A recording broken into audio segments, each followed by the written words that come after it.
bendigo a sus pastores, la congregación, y bueno, y estamos de festejo, ¿verdad? Estamos de festejo en el día de hoy, y vamos a hablar un poquito sobre esto que es la iglesia, amén. Y hoy vamos a hablar, ya que la iglesia ha puesto como lema una iglesia madura, y vamos a hablar un poquito sobre eso, sobre lo que es una iglesia madura. Quiero que abra su Biblia en el libro de Primera de Juan, capítulo 2. Primera de Juan, capítulo 2. Versículo 12. Vamos a leer un poquito ahí la palabra del Señor, lo que dice. Primera de Juan, capítulo, no es el Evangelio de Juan, sino Primera de Juan, capítulo 2, versículo 12. Amén. Dice ahí la Biblia: os escribo a vosotros, hijitos, porque vuestros pecados os han sido perdonados por su nombre. Os escribo a vosotros, padres, porque conocéis al que desde el principio. Os escribo a vosotros, jóvenes, porque habéis vencido al maligno. Y os escribo a vosotros, hijitos, porque habéis conocido al Padre. Os he escrito a vosotros, padres, porque habéis conocido al que es desde el principio. Os he escrito a vosotros, jóvenes, porque sois fuerte y la palabra de Dios permanece en vosotros y habéis vencido al maligno. Amén. Hoy vamos a hablar sobre una iglesia que madura, una iglesia no más dura, ¿no? Sino más dura. Vamos mejorando. Creo que nosotros entendemos que el camino del cristiano se lo debe entender como un camino de un constante crecimiento hacia la madurez. Amén. Usted sabe que según el libro de Romanos, el propósito eterno de Dios es hacernos como su Hijo Jesús. Amén. Cuando lleguemos a la eternidad, si el Padre tiene que sacar una selfie, la selfie va a decir que es el Padre con millones de hijos, todos parecidos a Jesús. Es el objetivo que tiene el Padre. Por eso estamos aquí en esta congregación y en la iglesia, para que vayamos creciendo en madurez y nos parezcamos cada vez más ¿a quién? A Jesús. Amén. Ahora, ¿qué es la madurez? Ya que hablamos de la madurez. La madurez es una etapa donde en la persona se nota marcadamente algunas características, como por ejemplo la sabiduría, la prudencia, la paciencia, las actitudes y los hechos de las personas son hechos que edifican y no que destruyen. Eso es una persona madura. Ahora, quisiera que entendamos algo, escuche, debemos entender algo, que el tener dones y la unción es hermoso, es lindo tener dones. ¿A cuánto le gustan los dones del Espíritu Santo? La unción, ¡ay, maravillosa! Hay un montón de dones y son todos lindos. Pero quiero decirte algo, los dones no aseguran tener madurez. Son buenos los dones, pero los dones no aseguran tener madurez. Porque en Corintios vemos una iglesia que tenía muchos dones, pero tenía fallas en su carácter. Era una iglesia que tenía muchos problemas interiores, problemas de carácter, problemas en la familia. El tener dones es lindo y tú lo tienes, todos lo tenemos, pero no es seguridad de madurez. Número 2, el conocimiento teológico es hermoso, es lindo saber mucho, la información y el conocimiento, pero tampoco el conocimiento asegura que sea maduro.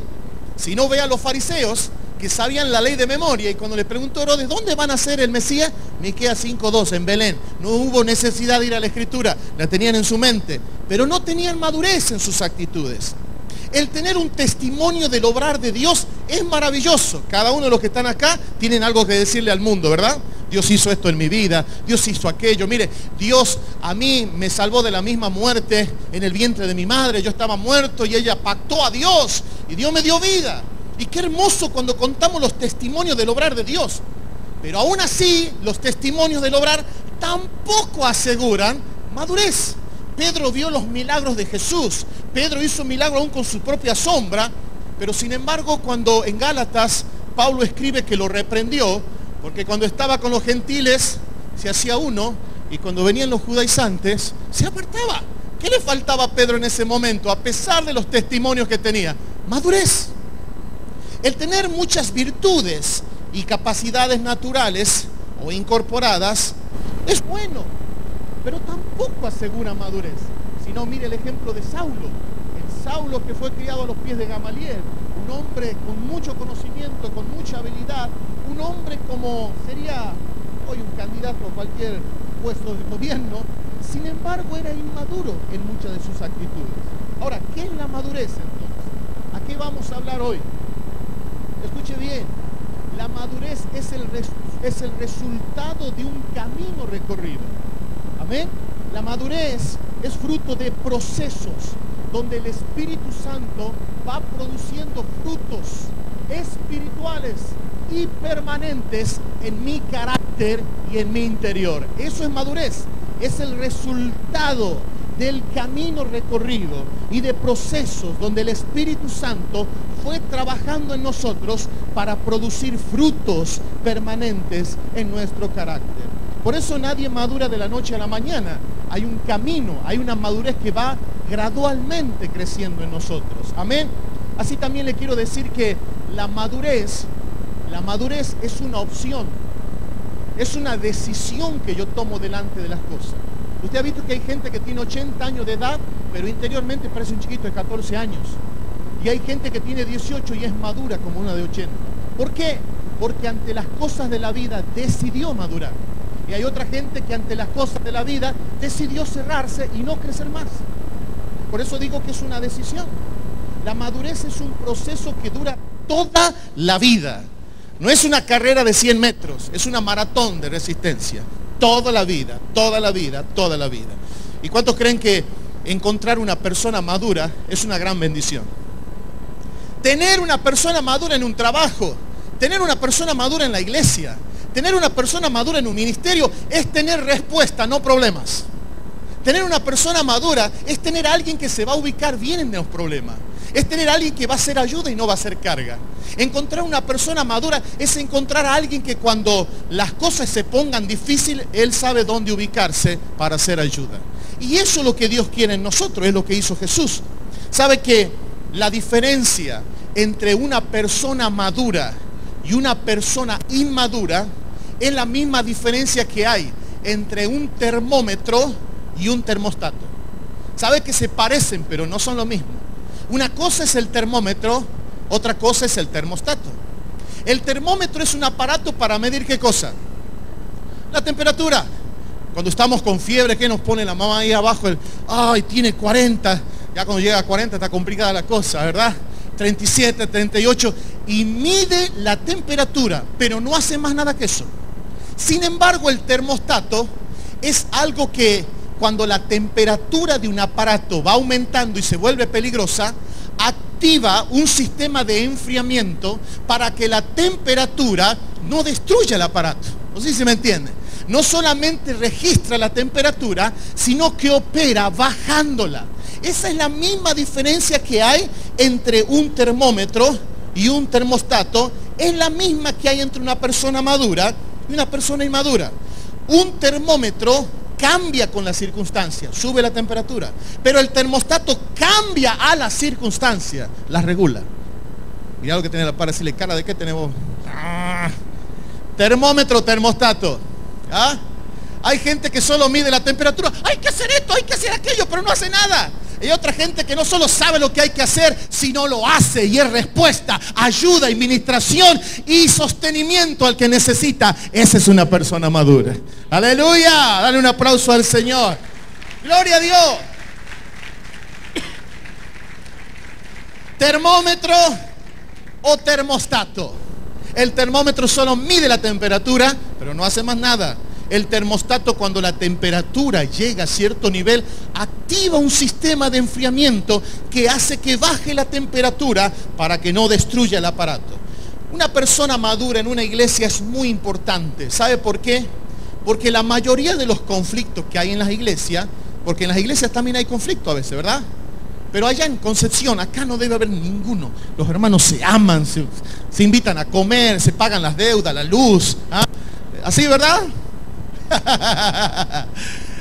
Siempre en una iglesia los conflictos son producto de que en las relaciones interpersonales no se decide con madurez.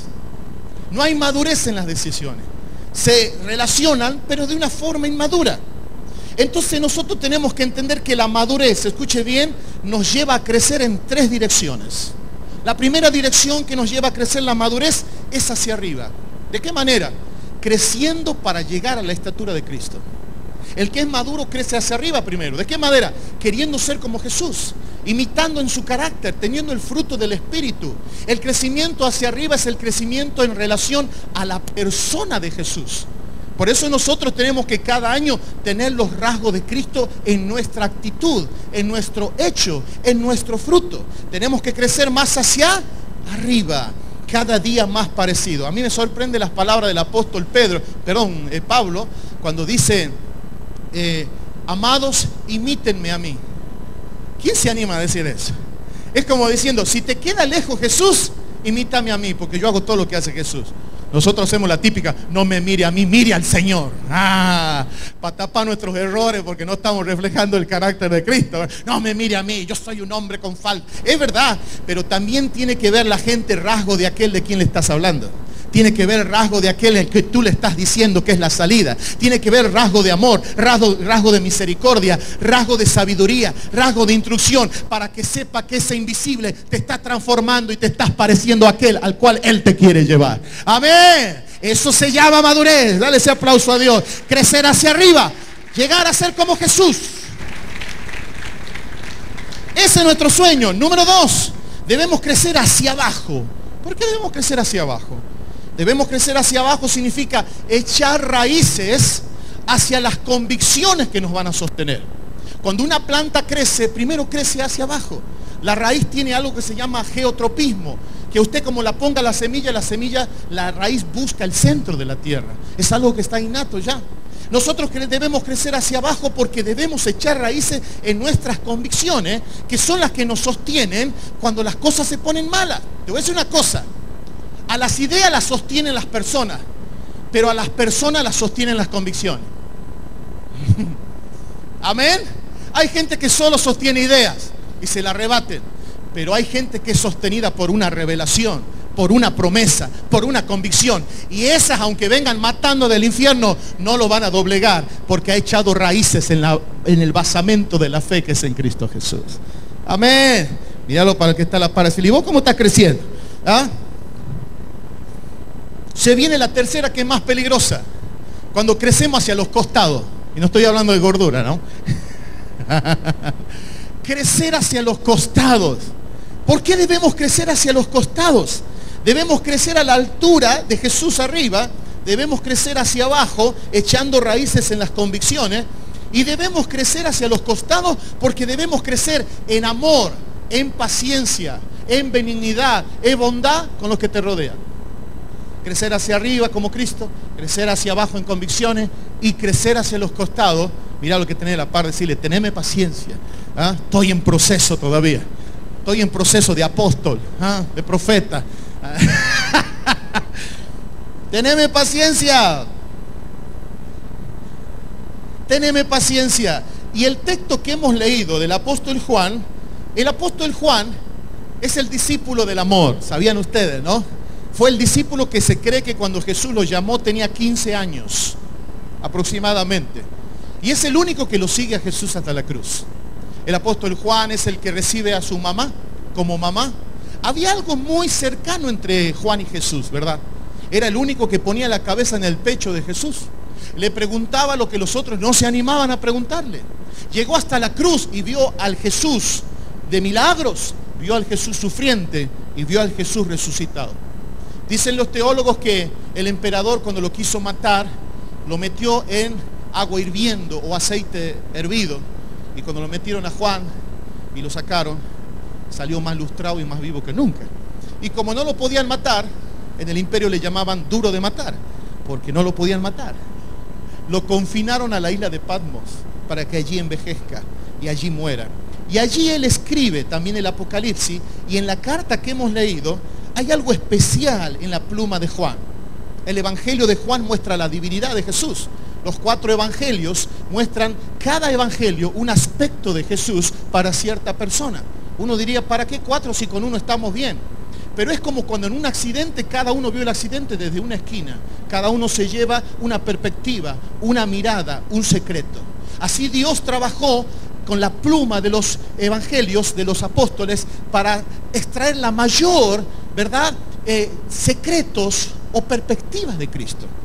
Y vamos a ver un poquito sobre los 3 niveles que habla Juan con respecto a la madurez. Mira lo que tenés a la par, decirle, Dios quiere que tú seas como Jesús. Ese es el tema.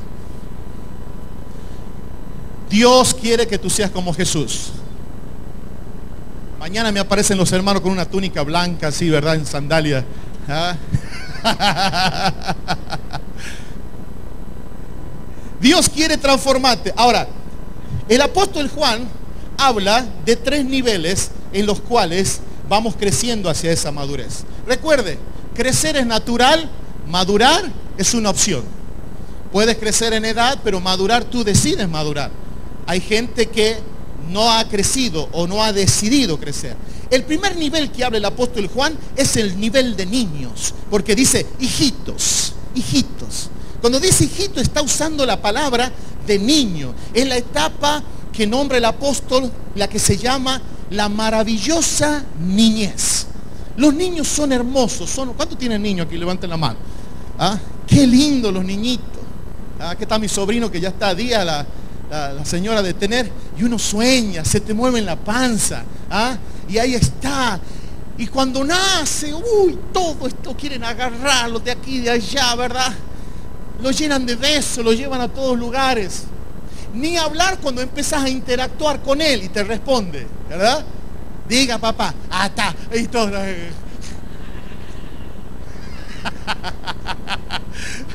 No, si ha dicho papá, no ha dicho mamá, no dice, pelean ahí, no, mentira, dice la abuela, ha dicho abuela, ¿eh? Y la abuela se convierte en la abogada de los nietos ahí, ¿eh? Y el niño es maravilloso cuando empieza a interactuar, cuando empieza a crecer, y uno lo ve, lo abraza, lo mima, pero también los niños tienen ciertas características complicadas para la convivencia, que son las que tenemos cuando tenemos niñez espiritual. ¿Cuántos creen que los niños son egoístas? Mira, el niño no dice ni papá ni mamá primero, el niño dice mío. Mío, mío. Le quiere tocar, no, mío, mío. Y ni que otro le vaya a tocar el juguete. Sí, ya te lo va a hacerlo jugar, niñito. Mío, mío, mamá, mío. ¿Pasa así o no pasa así? ¿A qué escuela de capricho fue? A ninguna, le nace ya. Ya es así, está en esa etapa. Los niños son egoístas en ese sentido. Otra cosa más, los niños también son ansiosos. ¿Conoce a los niños? Mire, no hay peor cosa que decirle a tu hijo le va a traer algo. No duerme. Yo me voy a trabajar desde temprano y le digo, si se portan bien con mamá, le voy a traer un regalito. Siempre le traigo un huevito Kinder, algo de eso. Y a veces vengo tarde, hermano, pasada las 12 de la iglesia, de aquello. Abro la puerta, yo creo que están dormidos. Abro la puerta y veo una manito que dice, ¡el huevo Kinder! Casi se me tiran encima, así me hacen las llaves. Y si no le doy, empiezan a bolsillar. ¿Dónde está? ¿Dónde está? ¿Dónde está? Saludame aunque sea. Y ya después me dan un beso con toda la cara llena de chocolate y se van a dormir. Los niños son así, los niños son ansiosos. Otra cosa más, cuando los papás van en el auto, ¿verdad? Y va el papá y la mamá, grave error, los niños van atrás. Papá, me ha empujado aquel. Papá, este me está tirando. Y ya es, de lo que era un sueño de vacaciones se torna una pesadilla para los padres. Porque los niños son peleadores también. Los niños también son medio cargosos. ¿Nunca le ha pasado tener visita y viene el niño y no se quiere ir? Anda a la pieza que papá quiere hablar con... No, acá estoy. Mira, te voy a mostrar esto. Pasan haciendo, ¿verdad? Se paran en una pata, en una mano. Así son ellos, porque es su etapa. Ahora, eso en la niñez espiritual es el problema. De la misma manera, escuche bien, como hay una hermosa niñez espiritual, así también en la niñez espiritual es hermosa, pero también puede traer estos problemas. Ahora escuche bien, hay una infancia legítima espiritual en todos nosotros, pero decidir dejar de crecer espiritualmente es ilegítimo. Tú tienes que seguir creciendo. Amén. Hay una niñez donde uno disfruta de los hijos que sean así, que hagan esto o aquello, pero que no crezcan es algo que no puede suceder. En la psicología muchos le llaman el desarrollo detenido. ¿Sabe lo que es el desarrollo detenido? Eso se lo aprecia en personas que tienen años cronológicos, pero se han quedado estancados en alguna área de su etapa de su vida. ¿Conoce gente así? Yo conozco un muchacho allá donde yo vivo que tiene como 50 años y se viste como un millennial. Ya está pelado, no tiene pelo, ¿verdad? Con una panza así, todo apretado. Y cuando vos hablas con ellos, ¿cuál es el problema? El problema no es que uno quiera mantenerse bien, el tema es que hablas y te das cuenta que quedó detenido o en la niñez o en una adolescencia, no resuelto. Eso se llama crecimiento detenido. Iba bien. Personas que tienen una edad cronológica, pero la mentalidad, las reacciones, las actitudes y los hechos son de un niño o de un adolescente. Me ha tocado consejería donde la mujer dice: pastor, no tengo 3 hijos, tengo 4 y este es el 4, le dice al marido. Este me hace renegar, pelea con los chicos, se pone al mismo nivel. Pero eso pasa allá, bien lejos, a 70 kilómetros de acá. Acá no debe pasar. Eso se llama desarrollo detenido. Iba bien, pero en un momento la persona, por alguna circunstancia que le pasó en la vida, deja de crecer y queda estancado en alguna etapa de su vida. A veces ha sucedido por falta de instrucción en los procesos. Hay gente que no tuvo quien le enseñe cómo caminar en la vida, entonces se detuvo en alguna etapa de la vida. No tuvo un papá, algunas jovencitas no tuvieron una mamá que le enseñen a vestir, a hablar, a relacionarse. Muchachos que no tuvieron un papá que le enseñó un oficio, que le enseñó cómo presentarse, cómo estar delante de otro. Entonces la gente elige atascarse en la etapa más cómoda que le ha quedado, pero ha decidido a la vez dejar de crecer. Eso se llama crecimiento de desarrollo detenido. Ahí se ha quedado. Y te voy a decir una cosa, es un poco peligroso poner a alguien así a servir, porque es que te maneje un auto un niño. Él no lo ve como un auto, él lo ve como un juguete y puede matar a otros. Por eso la madurez debe ser nuestro camino diario, para que lo que nos da el Señor sea bien utilizado. Amén. Amén. ¿Por qué más se produce el desarrollo detenido? ¿Por qué se detiene? Escuche bien, por falta de decisión y falta de compromiso. Hay gente que no decide. ¿Cuántos de los que están acá conocen gente que le ofrecen de todo, pero es indiferente a la posibilidad de crecer? Está bien, ahí nomás, mientras tenga que comer, hermano, un plancito que me dé un bolsón, un botito bien pagado que me dure unos cuantos días, yo estoy bien. No quieren crecer, no quieren madurar, no quieren ir más arriba. Y te voy a decir una cosa, vos no estás para vivir por debajo del nivel de lo que Dios te ha dado, porque te va a hacer mal. Cuando tú estás por debajo del nivel, te empequeñeces, te encierra, pero tú tienes capacidades naturales, capacidades espirituales, tú tienes carisma, tú tienes todo para vivir a la altura de un hijo de Dios desarrollado y caminando hacia la excelencia y la madurez para mostrar al Cristo que nosotros creemos. Dale ese aplauso al Señor.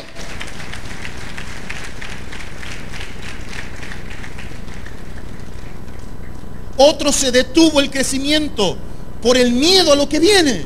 Gente miedosa, no, es que si suelto esto me quedo sin aquello. Si usted tiene una naranja en cada mano y yo le ofrezco una sandía, tiene que tirar las naranjas para agarrarlo. Siempre algo se tiene que dejar para tomar algo mayor. Hay gente que no, y si a mí se me hace que si yo voy a Roca de Salvación, y no, es que ya me pedí que vaya a servir, que vaya aquello. Y anda, dale con todo. Invertí tu vida, no tengas temor a crecer. Otra gente también, como le dije, también ha decidido no crecer por falta de ministración interior. Nadie ha orado por ellos o no le han enseñado cómo ir creciendo.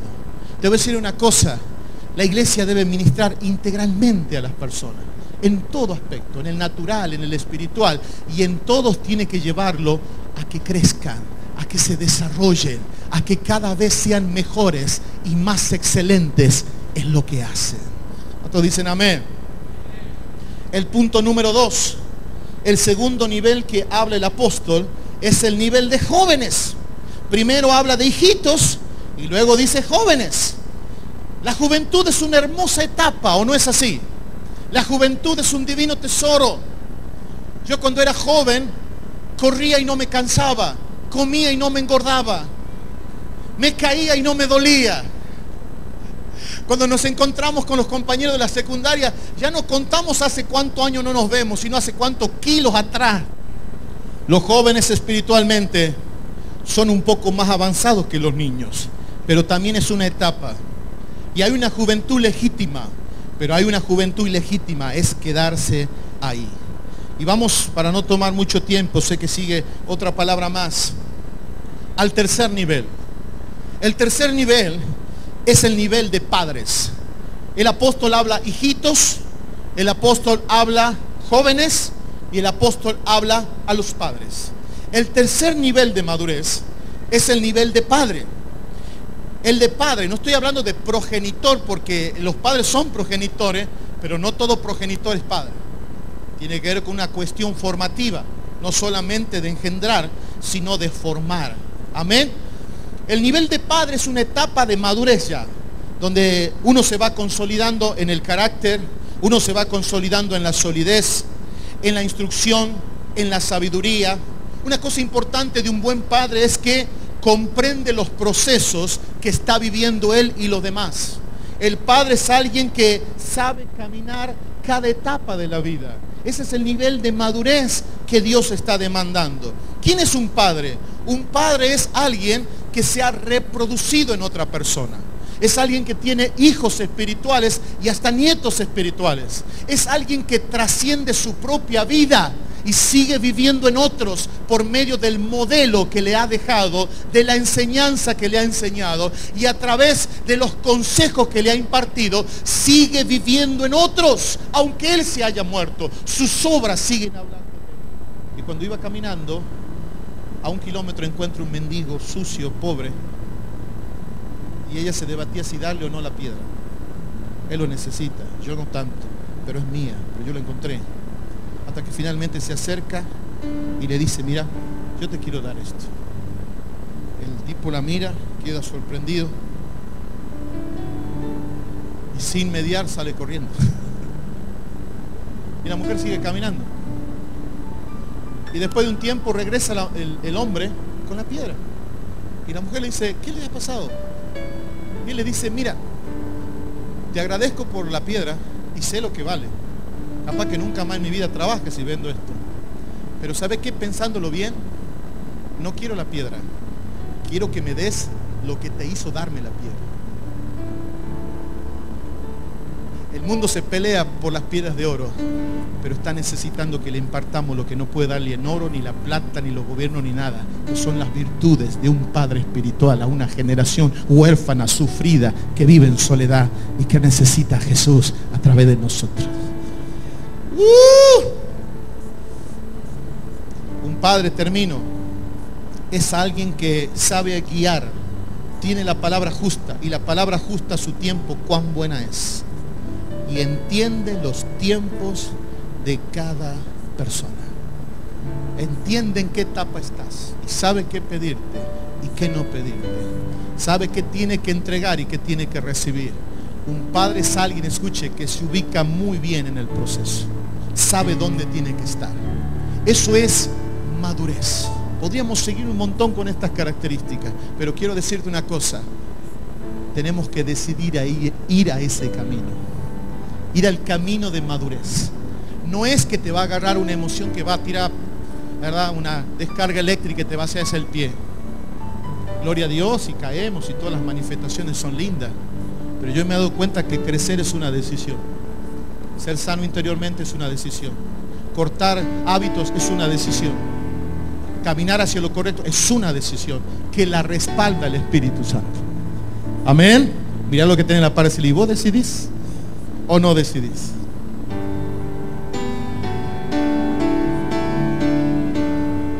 Cuando la iglesia llega a esa madurez, es una iglesia fuerte, porque el diablo solo engaña a niños, pero nunca padres. Será una iglesia alineada en las prioridades, donde le importa más la causa que el protagonismo, donde lo importante es que se cumpla lo que Dios ha dicho que debemos hacer. ¿quién se lleva la gloria? De los hombres ninguna, toda se la lleva Dios, el que merece toda la gloria y toda la honra. Sí. Aleluya. Dale ese aplauso fuerte al Señor. Aleluya. Gloria a Dios.